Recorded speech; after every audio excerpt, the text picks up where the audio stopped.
13 colonies have just won a war they seemed unable to win. The most powerful empire in the world has recognized their independence. Sword is ready, sir.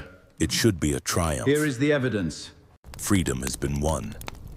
All that's left is to enjoy it. But within just a few years, these same states will find themselves on the brink of economic collapse, armed uprisings, and the real possibility of splitting into 13 separate, hostile little nations.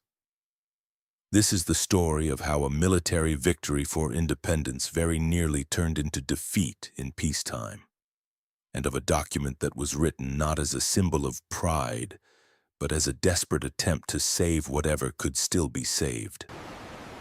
A confederation without a center. After the revolution, the states feared one thing above all: a strong central government. They had just overthrown a king, and they had no intention of creating a new one, even an elected one. So in 1781, they adopted the Articles of Confederation, a document deliberately designed to keep the central government weak. It had no power to levy taxes directly, only the power to request money from the states, which the states could simply refuse. No power to regulate trade between states, no common currency. Each state printed its own money, no executive branch, no president, no government in the modern sense, no way to force a state to comply with the decision of Congress. The Confederation Congress could pass resolutions, it simply couldn't make anyone follow them. A country without money. The war had been expensive. The Continental Congress financed it by printing paper money, and that money lost so much value that it gave rise to the phrase "not worth a continental." The new nation was in debt to its own soldiers who hadn't been paid in years, and to foreign creditors who had lent money for the war effort. And there was nothing to pay with. Congress could only ask the states to send funds to the common treasury. The states either stalled or refused outright. Meanwhile, each state imposed its own tariffs on goods from neighboring states, as if they were still separate countries. New York taxed goods coming from New Jersey. Trade between former allies grew harder, not easier. This money is no good. I demand real silver for my wages. We only accept gold and silver. It says so right there. Now get out of the way. What hope is left for us? Shays Rebellion, the point of no return. Ordinary farmers were hit hardest. Many of them had fought for independence, come home, and run straight into debts, taxes, and courts that were seizing their farms. In Massachusetts, war veteran Daniel Shays led an armed uprising of farmers who forcibly shut down courts that were issuing rulings to seize property over unpaid debts. The revolt escalated into an attempt to storm the federal arsenal at Springfield. The rebellion was crushed, but not by the federal government. There was no federal force to speak of. The state of Massachusetts had to raise a private militia with private funds, because Congress had neither an army nor the money to help. And this terrified even those who feared strong government the most. If an ordinary debt dispute could turn into an armed uprising and the country had no mechanism to respond, what would come next? State against state. Shays Rebellion wasn't an isolated problem. States were feuding with each other over territory, over navigation rights on shared rivers, over the right to collect tariffs. Virginia and Maryland spent years unable to agree on the use of the Potomac River. Some states were even negotiating directly with foreign powers, bypassing Congress entirely. The real threat of breaking apart into warring territorial fragments on the model of a fractured Europe could no longer be ignored. George Washington, who had retired to private life after the war, wrote to friends that he feared everything they had fought for might unravel before his eyes. Philadelphia, 1787. Who was in the room? The convention was supposed to open in Philadelphia on May 14, 1787. But there was no quorum for nearly 2 weeks. Delegates were still making their way there over bad roads, and the sessions didn't actually begin until May 25th. Rhode Island refused to send delegates at all, fearing a strong central government would once again trample the state's rights. So the room held representatives of 12 states, 55 people over the course of the summer, though rarely more than 40 were present at any one time. Who were they? George Washington presided over the sessions. He almost never spoke in debate, but his mere presence gave the whole process legitimacy. If even the hero of the Revolution thought the system needed changing, then it truly did. James Madison of Virginia arrived better prepared than anyone else. In the months before the convention, he had studied the history of ancient and modern confederacies, trying to understand why they collapsed. He brought the draft that would anchor the debates, the so-called Virginia Plan. He also kept the most detailed notes of the sessions, which is largely how we know what happened in that room at all. The official record was minimal. Benjamin Franklin, already 81 years old, the oldest delegate. Physically frail, he often dictated his remarks for others to read aloud.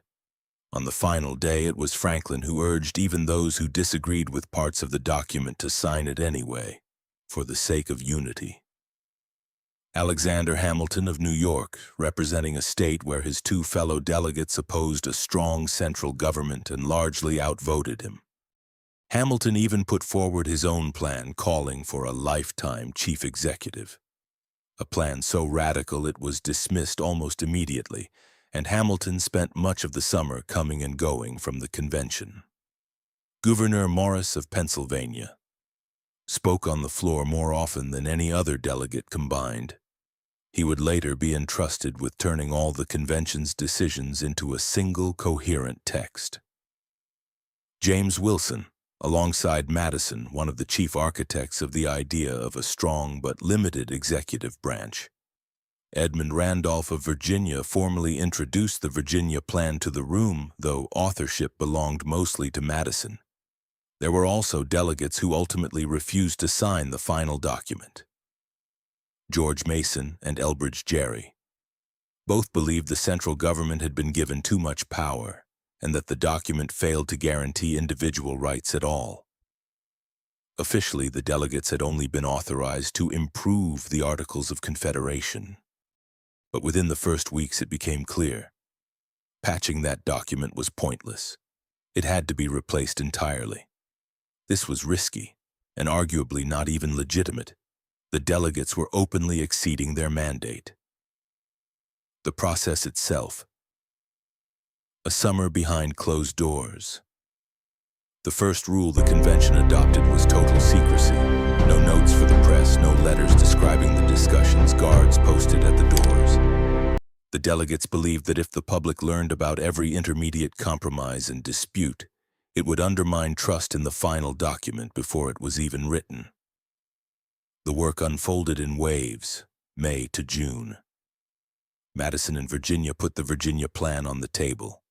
A strong central government, a bicameral legislature, representation proportional to population. The small states protest immediately. Under such a formula, their voice would be tiny compared to Virginia's or Pennsylvania's. Mid-June. In response, New Jersey presents its own plan. Keep the structure of the Confederation, only slightly expand Congress's powers, with each state, large or small, getting one vote. The room splits almost down the middle. July. Weeks of deadlock. It's at this point that the Connecticut delegation, chiefly Roger Sherman and Oliver Ellsworth, proposes the solution that would go down in history as the Connecticut Compromise, or Great Compromise, a bicameral Congress where the lower chamber is elected proportional to population and the upper chamber gives each state 2 delegates regardless of size. The vote passed by a margin of a single state delegation. July to August. In parallel, and far more painfully, negotiations proceed over slavery. The southern states demand that enslaved people be counted toward population for representation in the House. This would boost their political weight. Northern delegates object. If enslaved people are property, not citizens, why should they count at all? The compromise becomes the 3/5 formula. Every 5 enslaved people count as 3 persons for the purposes of a state's population count. Alongside this, delegates agree that the slave trade cannot be banned for at least 20 years. The accumulated decisions are handed to the Committee of Detail, 5 delegates who over several days turn the scattered resolutions into a first coherent draft of articles. September. The final stage is the Committee of Style, where Gouverneur Morris takes the working draft and rewrites it entirely, not changing the substance that had been agreed upon, but giving the document coherence and clarity of language. It is Morris who is credited with the famous opening line, "We the people of the United States," a phrase absent from every earlier draft, and one that deliberately shifted the document's source of legitimacy from the states to the people themselves. September 17th, 1787. Of the 55 delegates who had taken part in the convention's work at some point, 42 remained for the final session. Of those, 39 signed the document, 3 refused. Franklin, according to legend, looked at the carved sun on the back of the presiding chair and said he was now certain. It was a rising sun, not a setting one.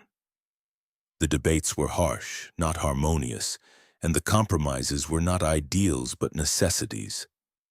This was not a meeting of people who knew they were crafting a document to be revered for centuries. These were people afraid that if they didn't reach an agreement right then, there would simply be no country left. Ratification.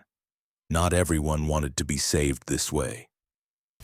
Even after Philadelphia, the Constitution's success was far from guaranteed. Many, the so-called anti-federalists, saw in the new government exactly what they had feared from the start: the return of a strong, potentially tyrannical power, just without a king this time. To win over the public, Alexander Hamilton, James Madison, and John Jay wrote a series of political essays known as the Federalist Papers.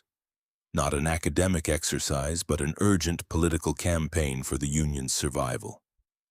Several states ratified the document only on the condition that a Bill of Rights would soon be added, guarantees of liberty that the original text lacked.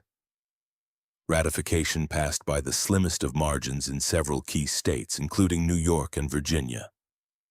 Why it wasn't a triumph but a last chance. The U.S. Constitution is often remembered as a moment of greatness, a brilliant feat of political invention. And that's true. It was groundbreaking. But it was born not out of an abundance of confidence, but out of a shortage of time. Its authors weren't celebrating a victory. They were trying to stop a collapse that would otherwise already have happened. Every compromise in it isn't an ideal, but a price paid just to keep the Union alive at all. The compromise over slavery, which postponed rather than resolved the young country's deepest contradiction. The fragile balance of power between the states and the center, which would be tested again and again for its strength, including 80 years later, in a civil war.